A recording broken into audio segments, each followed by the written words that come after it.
Hello, my name's Patsy Middleton. I was shortlisted for the pen to print competition. How I started doing it was in 2010, I broke my ankle and there were complications and I was in bed for months and I wondered what to do. I was bored stiff. And I've always told myself little stories in my head when I'm trying to go to sleep. So I thought, why not write them down? And that's how I started writing. I had 3 books under my belt, and when I heard about pen to print, I thought I really should send one of them in. You never know, might get somewhere. And to my surprise, I was shortlisted.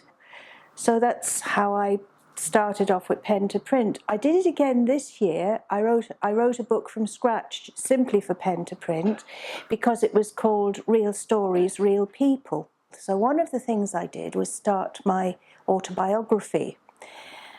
That didn't get shortlisted, but through that I started researching my family in ancestry.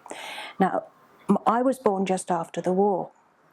My mother married a GI and he went off to America and she didn't hear from him for ages, but she thought it's just after the war, so it didn't matter. So she went to America and discovered he divorced her. When I was looking up my ancestry, I found my father and I found that he died in 1982. But also I found he'd been divorced 5 times, including my mum. And I also discovered that he had one son called Tom, and he lives in Tennessee. And I actually managed to find his telephone number one day and I phoned him up in America and we were talking for a whole hour. He was crying, I was crying. He had a deep South American accent. It was fantastic. Now, finding my brother was one way that it changed my life through pen to print.